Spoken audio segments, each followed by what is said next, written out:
Pessoal, estamos no belo estado do Pêssego da Geórgia, meu estado natal, minha cidade natal, Cartersville, Geórgia. Voltamos de avião. Eu sempre disse que quando chegássemos a 100 mil assinantes que eu lançaria o vídeo real, o completo detalhado de como fui salvo no Waffle House à noite. Jesus me salvou. Nós vamos entrar em todos os detalhes. Vamos ao Waffle House onde fui salvo. Mas eu queria levar vocês por como uma jornada crucial, de aspectos cruciais da minha vida ao redor da casa da minha cidade natal. Agora eu vou levar vocês para o meu quarto na minha cidade natal e apenas mostrar para vocês, sim, vai ser ótimo, eu queria levar vocês aos lugares que realmente me impactaram. A Bíblia diz que o testemunho de Jesus é o espírito de profecia. Isso significa que quando você libera um testemunho no ar, você está realmente impregnando o ar para que essa mesma coisa aconteça na vida de outras pessoas, mas com mais poder, através do poder do Espírito de Deus. Em vez de apenas contar para vocês, eu queria trazer vocês para o lugar onde essas coisas aconteceram, porque eu acredito que há algo especial nisso. Mas antes de começarmos o vídeo, deem uma olhada na camisa. Novos produtos, JesusInTestStreet.com. Crack This Not Drugs. Vá pegar. É a minha camiseta favorita que temos. É o design mais novo. Temos em dourado, amarelo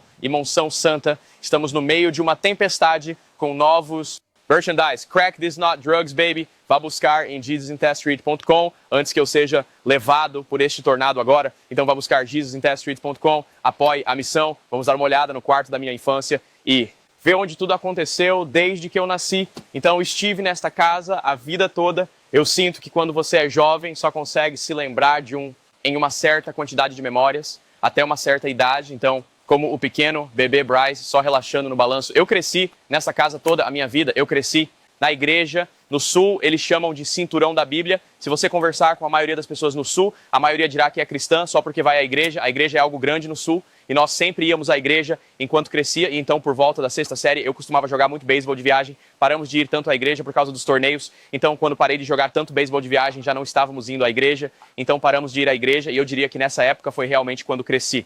Um coração de amargura em relação a Deus. Eu acho que uma grande coisa que afasta as pessoas do cristianismo são atitudes e caráter hipócritas em relação às pessoas. Pessoas que proclamam Cristo com suas palavras, mas sua vida não reflete isso. E eu senti que quando estava crescendo, vi muitas pessoas na minha comunidade que proclamavam Cristo com suas palavras, mas sua vida não refletia isso. E assim, meu exemplo de Jesus eram apenas pessoas que diziam ser cristãs, mas não viviam isso. E então meu cérebro dizia, se é isso que como as pessoas são, então é assim que Deus deve ser, e Deus não deve ser tão grande assim. Então eu realmente tinha esse escondido ressentimento de Deus. Mas quando eu estava crescendo, todas essas pessoas pensavam que eu era o maior cristão de todos. Tipo, as pessoas confiavam em mim para perguntas relacionadas à fé, porque eu frequentava uma escola cristã, ensino fundamental e ensino médio, mas no fundo eu tinha esse grande coração de ressentimento em relação a Deus por causa das pessoas que me representavam Jesus. É como se muitas pessoas comparassem Deus às suas circunstâncias, o que não é verdade de forma alguma. Tipo, se vocês tiveram experiências ruins com a igreja ou com cristãos, isso não é Jesus. Aqueles são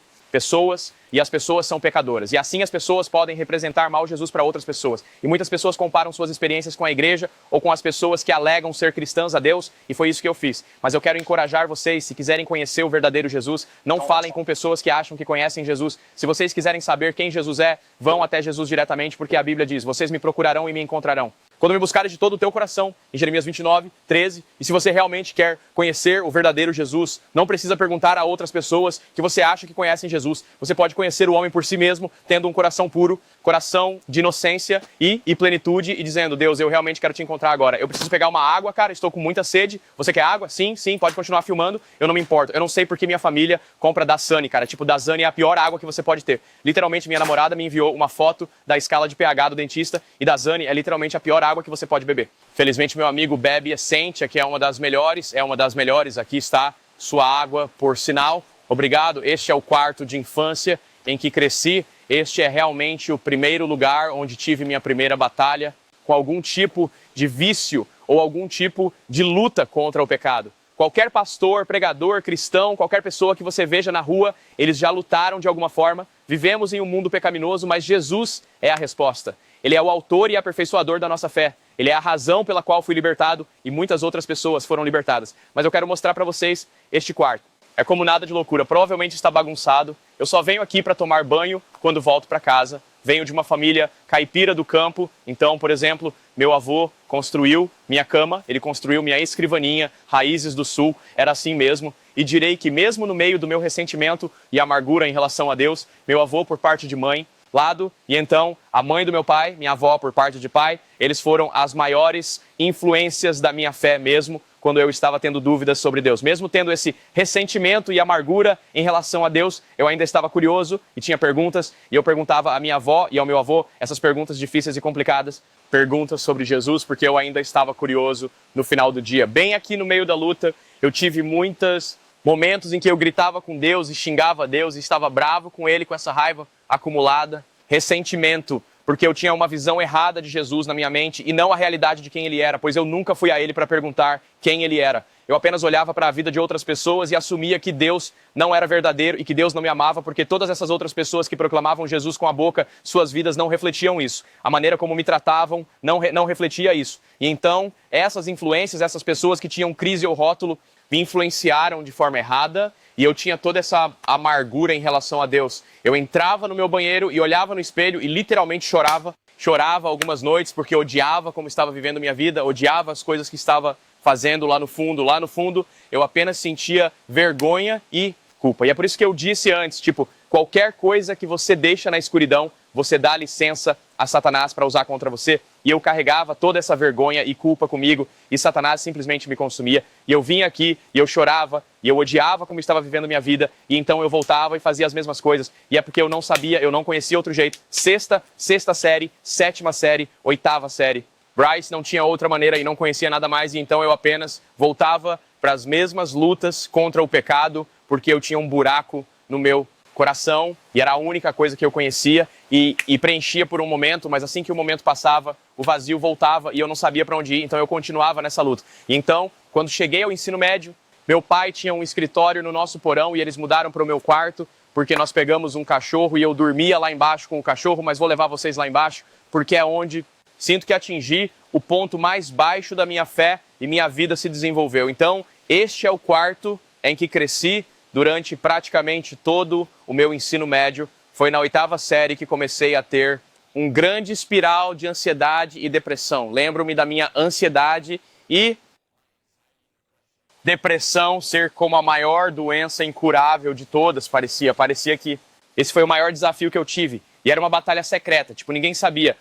Na escola, no oitavo ano, no meu primeiro ano, no ano, eu sentia que era extremamente popular. Muitas pessoas falavam comigo. Eu era um agradador de pessoas porque só queria me sentir amado, pois tinha aquele vazio no meu coração. Então eu agia como uma pessoa diferente para todos. Talvez eu menosprezasse alguém pelas costas para parecer melhor na frente dessa pessoa e depois fosse um personagem diferente para essa pessoa porque queria me sentir amado, e então tive a ansiedade de supressão. Quero dizer, se eu puxasse minhas antigas memórias do Snapchat, antes de 25 de dezembro de 2020, era toda noite que eu tirava uma foto ou fazia um vídeo chorando e falava sobre como minha vida era horrível. Foi quando eu apenas lutava com pensamentos prejudiciais e a ideia de tomar uma decisão irrevogável com minha vida. Foi difícil porque por fora sou um calouro no ensino médio, um estudante do segundo ano do ensino médio. Todas essas pessoas ao meu redor pareciam para mim como uma figura de Cristo. Fui para uma escola cristã particular, tive uma ótima educação lá. Eu amava a escola, eu estava recebendo esses prêmios cristãos na cerimônia de premiação, mas eles não significavam nada para mim, porque eu tinha esse ressentimento profundo no meu coração.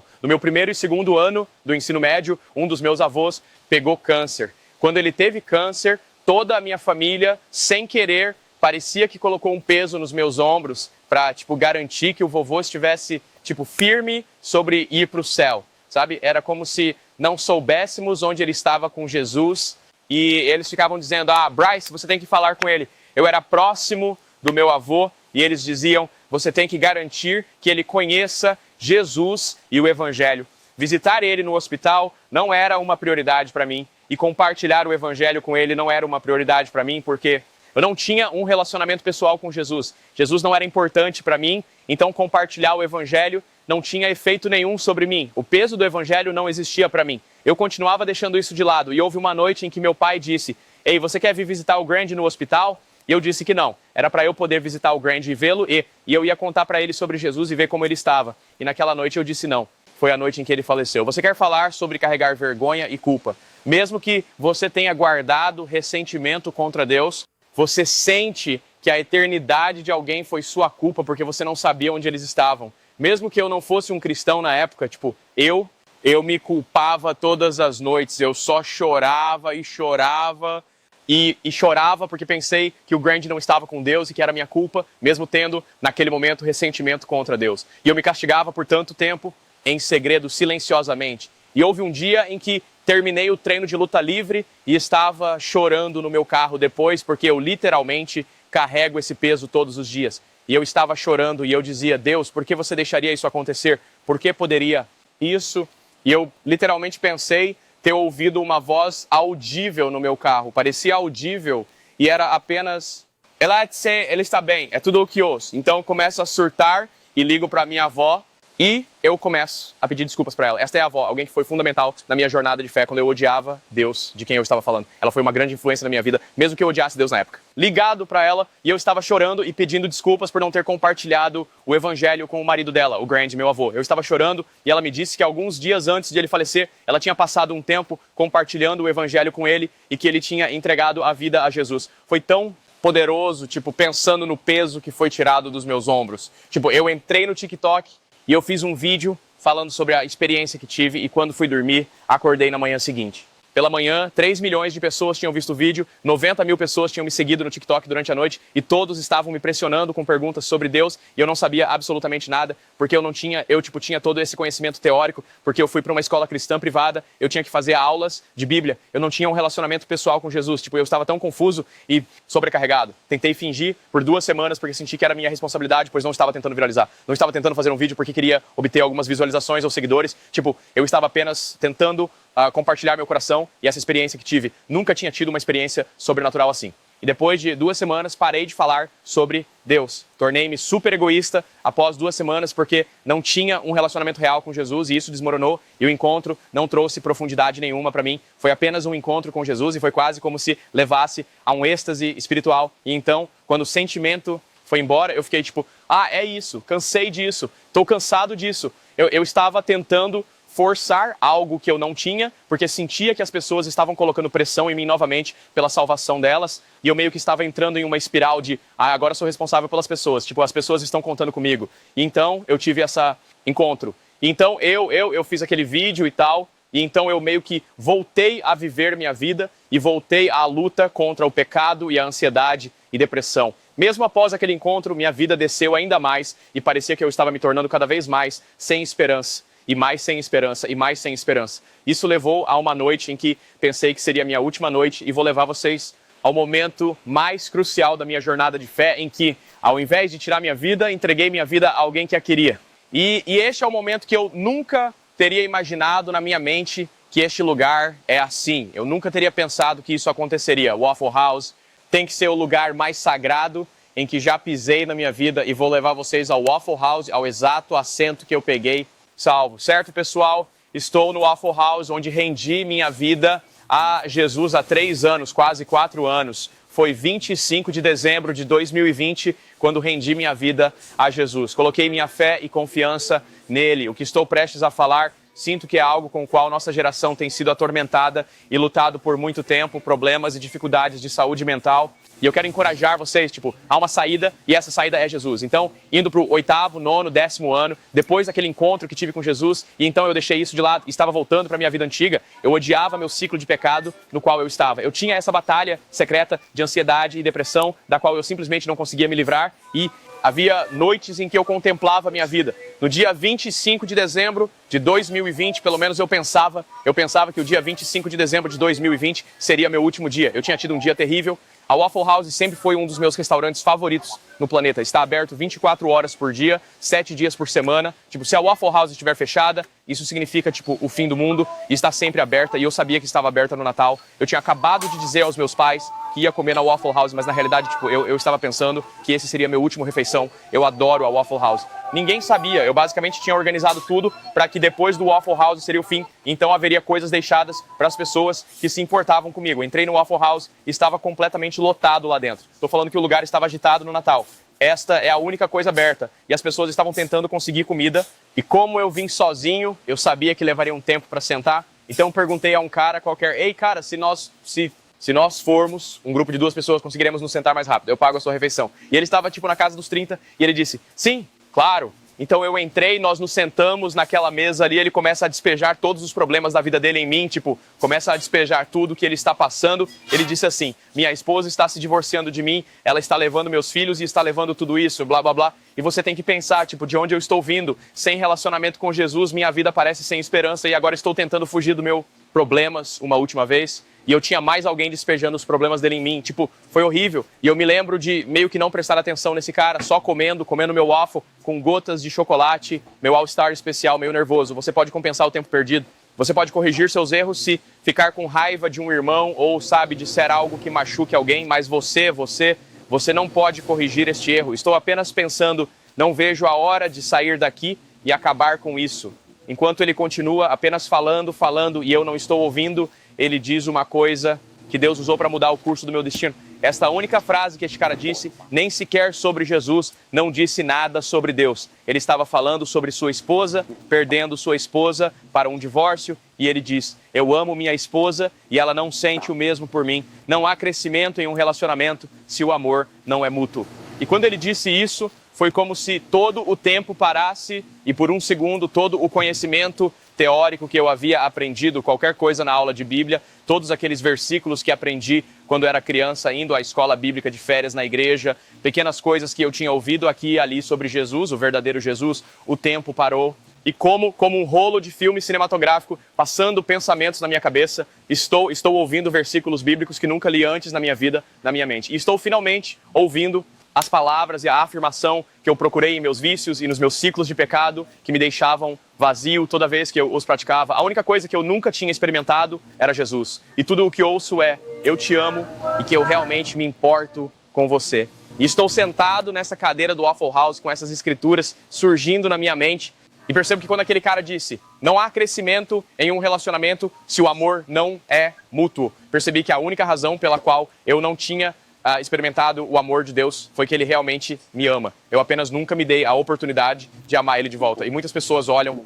em Deus e eles veem isso como algo transacional e não conseguem experimentar o verdadeiro Jesus. Tipo, Deus não é um Deus distante que só quer ser um gênio que resolve seus problemas quando você tem um problema. Ele quer estar envolvido. Todas aquelas vezes que eu estava crescendo, Ele quer ouvir como você se sente. Ele quer estar envolvido na sua vida. Ele quer falar com você. Ele quer conhecer os detalhes. Mesmo que Jesus seja tudo saber, Ele quer saber como foi o seu café da manhã. Ele quer que você pergunte a Ele o que vestir para a escola naquele dia, o que vestir para o trabalho naquele dia. Ele quer que você pergunte a Ele se deve virar à esquerda ou à direita quando você está apenas dirigindo por aí ouvindo música. Era um relacionamento real, não uma prisão de regras. Comecei a chorar e o cara ficou apavorado porque achou que tinha dito algo que me ofendeu e eu simplesmente joguei o dinheiro na mesa, o meu dinheiro para a conta e fui embora. E eu entrei na minha caminhonete e apenas disse: Deus, se você é real, tire minha ansiedade e depressão. E desde 25 de dezembro de 2020 eu não tenho tido ansiedade ou depressão. Deus me libertou do meu vício em vídeos explícitos e naquela noite, em vez de tirar minha vida, eu entreguei minha vida a alguém que a queria. Sentimos que nossas lutas de saúde mental são uma doença incurável e eu pensei que 25 de dezembro seria a minha última noite de vida. E em vez de tirar minha vida, eu entreguei minha vida a Jesus porque Ele realmente a queria e queria me usar. No dia seguinte, experimentei uma liberdade que nunca tinha sentido em nenhum dos meus pecados. Experimentei uma liberdade que nunca tinha sentido em nada que assisti, em nenhuma das pessoas que agradava. E então eu simplesmente fiz um vídeo e disse: gente, eu tive esse encontro com Jesus e não sei o que fazer com isso. Vou desaparecer por algumas semanas e aprender um pouco sobre este homem e vou voltar e contar tudo o que sei sobre ele. E desde aquele dia tenho falado às pessoas sobre Jesus. Falar às pessoas sobre Jesus nunca foi algo performativo, nunca foi sobre ganhar algo com isso. Quando você prova o amor verdadeiro e percebe que tantas pessoas estão carentes de amor e procurando algo verdadeiro e você tem um antídoto para a carência de amor das pessoas, você só quer dar isso a todo mundo, sabe? Muitas pessoas ficam bravas comigo. As pessoas dizem coisas desagradáveis pra mim, me enviam e-mails com coisas desagradáveis. Depois que eu dei minha vida a Jesus, provavelmente tive o ano mais difícil da minha vida. Todo mundo acha que uma vez que você entrega a sua vida a Jesus, tudo será só flores. Mas quando você anda na vontade de Deus pra sua vida, o inimigo vai tentar trazer-lhe, baixar e assombrar você. A Bíblia diz que o diabo é como um leão que ruge. Ele não é um leão que ruge, ele é apenas um gatinho no canto com um megafone, tentando amplificar seus problemas com vergonha e culpa, para que você não caminhe na plenitude de quem Deus te chamou para ser. Eu tive o ano mais difícil da minha vida sendo assombrado. Passei por coisas muito difíceis, houve até o momento, eu tinha 17 anos, logo depois que fui salvo, eu tive pessoas enviando ameaças, ameaçando minha vida, enviando meu endereço, dizendo que vão aparecer na minha casa, tipo coisas loucas. Tenho 17 anos, eu andava pela minha cidade natal, as pessoas ameaçavam me bater, mas eu nunca conseguia ficar com raiva, porque percebi, eu estava tão zangado, se não mais zangado com Deus por minhas circunstâncias. E eu percebi que Deus nunca forçou as coisas ruins a acontecerem comigo, mas Deus ainda recebeu a glória. É fácil culpar Deus pelo pecado, é tão fácil, não queremos acreditar em Deus, mas gostamos de culpá-lo por nossos problemas. Mas quando você realmente conhece quem Jesus é, percebe que Ele não é a causa do pecado. Ele é, na verdade, o antídoto para isso e realmente quer curar o seu coração. E a jornada de algumas pessoas para a liberdade é diferente. Para algumas pessoas basta um encontro e tudo muda. Às vezes precisamos de ajuda, mas a questão é que Jesus é a resposta. E se você é alguém que lida com problemas de saúde mental e às vezes está procurando ajuda, meus amigos do Stay Here têm um chat disponível 24 horas por dia, 7 dias por semana que você pode acessar. Eles se associaram com uma empresa chamada BetterHelp, onde você pode realmente receber aconselhamento gratuito, porque aconselhamento é caro, terapia é caro. Hoje em dia, naquela noite eu ia tirar minha vida, eu só precisava de alguém para conversar. A pessoa com quem falei estava, culpando seus problemas em mim e despejando suas questões em mim. E 30 minutos antes de eu tirar minha vida, Jesus acaba falando comigo. Jesus interveio, Ele falou comigo e me mostrou o que é o verdadeiro amor e eu serei eternamente grato por isso. Jesus senta-se na borda da sua cama todas as manhãs, ansioso para passar tempo com você. E por 17 anos da minha vida, eu o ignorei todas as manhãs, quando tudo o que Ele queria era apenas passar tempo comigo. Ele está ansioso para passar tempo com você. Basta pedir a Jesus para passar um tempo com você e Ele está pronto. Eu meio que, imagino Jesus sentado nesta mesa, é como se Ele tivesse uma mesa reservada com um cartão com seu nome. E as pessoas vêm e dizem, ei, Jesus, posso sentar aí? Não, estou esperando meu amigo, estou apenas esperando. Jesus não quer que ninguém mais ocupe o assento além de você. Ele só quer passar tempo junto, sempre esperando ouvir uma ligação, ler uma oração que você faz de vez em quando. E Ele está pronto. Amo vocês. Espero que isso tenha abençoado vocês. Eu oro para que vocês experimentem a mesma liberdade que eu experimentei, porque eu sei que é verdadeira e real. Onde o Espírito do Senhor está, há liberdade. Há liberdade nessa casa e eu acredito que você pode experimentar liberdade através de um vídeo como este. Amo vocês. Vejo vocês na próxima vez.